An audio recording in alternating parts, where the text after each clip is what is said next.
गोपाल खेमका हत्याकांड मामले में ताजा अपडेट देते हुए बिहार डीजीपी मिस्टर विनय कुमार ने साफ कहा है कि गोपाल खेमका की हत्या को अंजाम देने वाले अपराधियों के काफी नजदीक बिहार पुलिस और एसटीएफ की टीम पहुंच चुकी है। जल्द ही इस हत्याकांड को अंजाम देने वाले अपराधी को गिरफ्तार कर सलाखों के पीछे भेजने की कार्रवाई शुरू कर दी जाएगी। जो है वो कब तक खुलासा कर पाएगी, क्या इनपुट्स आ रहा है? देखिए, इसमें पटना पुलिस की टीम, एसटीएफ की टीम काफी कारगर ढंग से सभी पहलुओं पर अनुसंधान कर रही है और जल्द ही इसमें हम लोग तार्किक परिणति तक पहुंच पाएंगे। कल भी मैंने काफी देर तक एसटीएफ में जाकर के अनुसंधान की समीक्षा की है पटना पुलिस और एसटीएफ के साथ। एडिशनल डीजी ऑपरेशंस भी मेरे साथ थे, तो अनुसंधान की पूरी समीक्षा की गई है। इसमें काफी सारी प्रगति हुई है, लेकिन अभी ये साझा नहीं किया जा सकता है प्रेस से। लेकिन हम उम्मीद कर रहे हैं कि जल्द ही इस कांड का उद्भेदन होगा और अपराध कर्मियों के विरुद्ध कारगर कार्रवाई की जाएगी। लेकिन सर, जो आप देखेंगे, जो सीसीटीवी फुटेज से देखेंगे कि जो घटना हुई है उनके घर के गेट के पास हुई है और इमीडिएटली मिनट के अंदर में ही लोग मेडिवर्सल अस्पताल वहां से ले गए। मेडिवर्सल अस्पताल करीब 12:30 बजे पहुंचे हैं लोग और कुछ ही मिनट में हमारी कंकरबाग थानाध्यक्ष वहां पहुंच गए हैं। वहां पर सबसे पहले जो पुलिस गई है, यहाँ गांधी मैदान की पुलिस भी मेडिवर्सल सबसे पहले गई है और घटना स्थल पर वहां से कंकरबाग थानाध्यक्ष जब सूचित किया है गांधी मैदान थाना को, तो गांधी मैदान थाना भी वहां पे गई है और उसके बाद सिटी एसपी, एसडीपीओ सब लोग गए हैं। इसमें सबसे पहला हमारी भी प्राथमिकता थी कि सर्वप्रथम जो घायल है, जो वहां से इलाज के लिए मेडिवर्सल ले गए हैं और मेडिवर्सल जाने में भी कुछ समय लगता है कंकरबाग में, तो वहां पर हम लोगों ने पुलिस को डायरेक्ट किया और घटना स्थल पर एफएसएल को और जो थानाध्यक्ष है उनको भेजा गया है। तो घटना स्थल पर जाने में थोड़ा विलंब हुआ है, लेकिन जब उनको वहां से लेकर के मेडिवर्सल अस्पताल गया तो वहां पहुंचते ही थोड़ी देर में कंकरबाग थानाध्यक्ष पहुंचे हैं और उसके बाद अन्य पदाधिकारी, सिटी एसपी भी वहां पर मेडिवर्सल अस्पताल में पहुंची है। तो सूचना मिलने के बाद विलंब नहीं हुआ है, लेकिन सूचना जो है वो थोड़ी विलंब से, चूंकि उस समय जो भी उनके साथ थे उनकी भी प्राथमिकता रही होगी कि उनका जान बचाया जाए, तुरंत अस्पताल भेजा जाए, इसलिए उस ओर से हमारे डायल 112 पे या थाना में सूचना नहीं आ पाई थी कुछ देर तक, करीब 40-45 मिनट तक।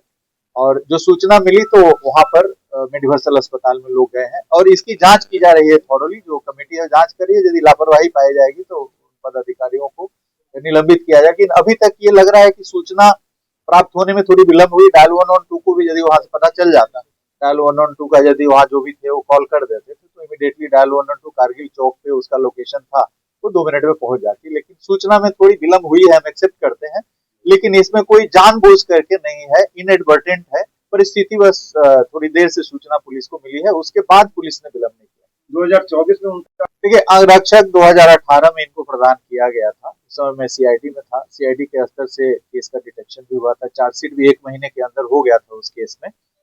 4 लोगों पे आरोप पत्र समर्पित किया गया था 30 जनवरी 2019 को, जबकि 22 दिसंबर 2018 को एक घटना घटित हुई थी वैशाली हाजीपुर में और तत्कालीन डीजीपी और मैं स्वयं उस समय घटनास्थल का भ्रमण किया था और कांड का उद्भेदन हुआ था। उस समय कांड में आरोप पत्र भी बड़े अतिशीघ्र 1 महीने के अंदर समर्पित कर दिया गया था। उस समय इनको सुरक्षा प्रदान की गई, वो सुरक्षा लगभग 6 साल तक थी। अप्रैल 2024 में के बाद से इनको सुरक्षा नहीं थी।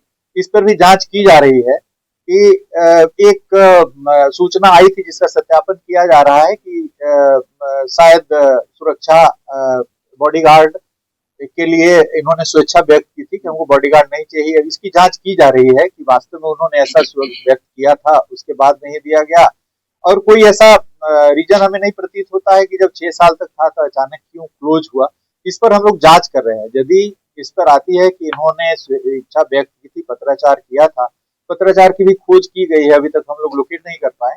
यदि यह बात आती है तो इस पर संबंधित पदाधिकारियों के विरुद्ध कार्रवाई की जाएगी, क्यों इनकी सुरक्षा हटाई। अभी जो भी संदेह के आधार पे दर्जनों लोगों को हिरासत में लेकर के पूछताछ की जा रही है, जानकारी इकट्ठी की जा रही है और जितने सारे तकनीकी जो अनुसंधान के आयाम है उन सभी पर कार्रवाई की जा रही है और मैं उम्मीद करता हूं कि शीघ्र ही इसमें हम लोग हत्यारे तक पहुंच जाएंगे और जो भी षड्यंत्र करने वाले लोग हैं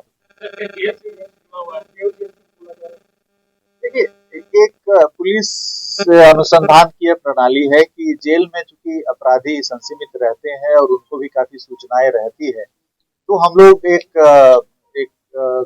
एक एसओपी है कि जेल के अंदर भी हम लोग आसूचना संकलन का प्रयास करते हैं और जेल के अंदर भी हम लोग सर्च भी हुआ है जिसमें कई मोबाइल्स वगैरह मिले हैं, कई लोग सस्पेंड हुए हैं जो मोबाइल की सेवा जेल बैरक्स में उपलब्ध कराते हैं उन पर। तो वहां से भी हम लोग आसूचना संकलन के जितने सारे स्रोत हैं सभी स्रोतों का दोहन करके हम लोग इस पे जल्द से जल्द उद्भेदन करने का प्रयास करें। हम लोग भी इस चीज को काफी संवेदनशीलता के साथ ले रहे हैं। मैंने स्वयं कई बार भ्रमण किया है शहर में और इस प्रकार के लोगों पे कार्रवाई की है, सस्पेंड भी हुआ है लोग। तो लगातार यह प्रयास किया जा रहा है कि कर्तव्य के दौरान हमें लिखित आदेश भी काफी पहले ज्वाइन करने के समय दिया था, कर्तव्य के दौरान मोबाइल का प्रयोग एकदम इमरजेंसी सिचुएशंस में किया जाए और रील बनाने के लिए या एंटरटेनमेंट टाइप के चीज के लिए इसका प्रयोग न किया जाए। इसको एनफोर्स करने के लिए हम लोग काफी कोशिश कर रहे हैं। गौरतलब हो कि गोपाल खेमका की हत्या उनके घर के गेट के पास गोली मारकर कर दी गई थी और इस मामले में एक स्कूटी सवार अपराधी ने इस पूरी घटना को अंजाम दिया था। हालांकि बिहार पुलिस कप्तान साफ तौर से कह रहे हैं कि इस हत्याकांड को अंजाम देने वाले अपराधियों को जल्द ही गिरफ्तार कर सलाखों के पीछे भेजने की कार्रवाई शुरू की जाएगी। हालांकि अब देखना यह दिलचस्प होगा कि इस हत्याकांड को अंजाम देने वाले अपराधी पुलिस के हत्थे कब तक चढ़ पाते हैं। नीरज त्रिपाठी, न्यूज़ 24, पटना।